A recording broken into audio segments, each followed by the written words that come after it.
He was 7 pounds and had never in his life been described as serious. He was a Bichon Frise. He was fluffy and ridiculous, and the toddler used him as a pillow. On a Wednesday afternoon, he was the most serious thing in that house.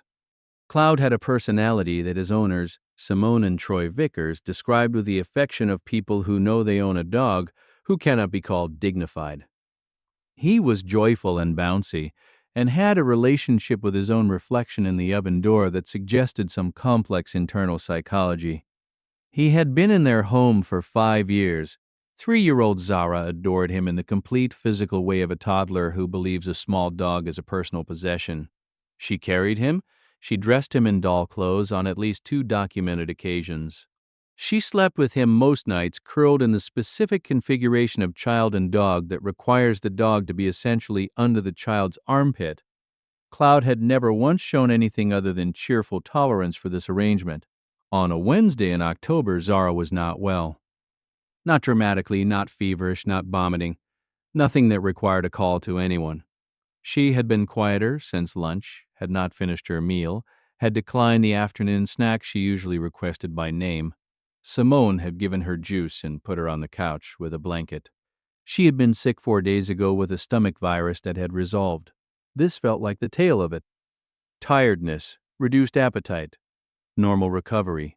Cloud began pacing the living room at 3:30 p.m. Not his usual pacing, which was the excited energy variety that preceded walks or meal times. This was low, slow, ears forward, nose toward the couch.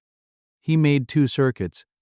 Then he jumped on the couch beside Zara and pressed his small body against her side and made a sound she had never heard from him. A low, sustained vocalization. Not a bark, not a whine. Something without a name.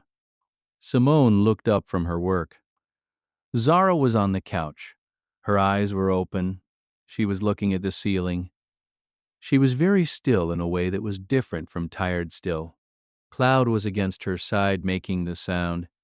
Simone crossed the room. She put her hand on Zara's forehead. She spoke her name. Zara looked at her slowly. The head turn took a beat too long. She did not call the pediatrician.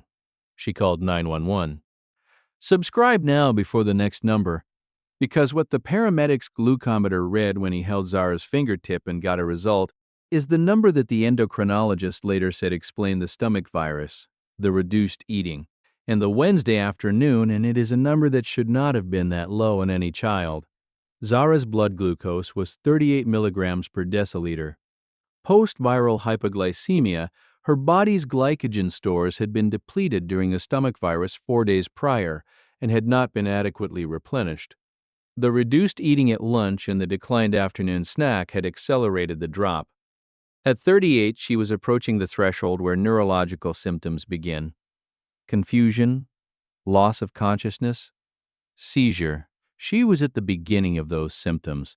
The slow head turn, the ceiling stare, the stillness. She was at the edge. The paramedic, a woman named Daria Okafor, 12 years in the field, had dextrose IV in Zara's arm within 6 minutes of arriving. She looked at Cloud while she worked. She said, "The dog woke you to her?" "He made a sound I'd never heard," Simone said. Daria said, "Bichons have a higher olfactory sensitivity than people give them credit for. They're not thought of as detection dogs because of the way they look. The mechanism is the same regardless of what the dog looks like. The ketone and isoprene compounds produced by hypoglycemia are in the breath. He smelled it? He told you." She finished the IV line. She said, "You called fast. That matters. Has your dog ever made a sound you'd never heard before? And were they right to make it? Tell us in the comments. These stories deserve to be heard." Zara recovered. She was monitored overnight, discharged the following morning, and given specific dietary guidance for post-viral recovery. The protocol that prevents the glycogen depletion cycle that produced the Wednesday afternoon. She is 3.5 now, fully recovered, currently in a phase where she has opinions about everything and has articulated most of them. Cloud is still 7 pounds. He still has the oven door situation He still sleeps under Zara's armpit most nights. On the Wednesday after the Wednesday, Simone sat on the couch and looked at him for a long time. She thought about the specific sound she had never heard from him in 5 years, and has not heard since. Every guardian deserves to be recognized, even the ones who never asked for anything in return. If stories like this matter to you, subscribe so you never miss the next one, she said. I didn't know you had that in you. He looked at her from his position against Zara's side, with the expression of a 7-pound dog who is aware that he has recently done something significant and is currently back to being a pillow. He put his chin on Zara's knee. Whatever he had it when it was needed. That is the whole story. Next, the mixed breed rescue dog who began waking before his owners every morning for 3 weeks, always in the same corner of the kitchen, and what the air quality test finally explained.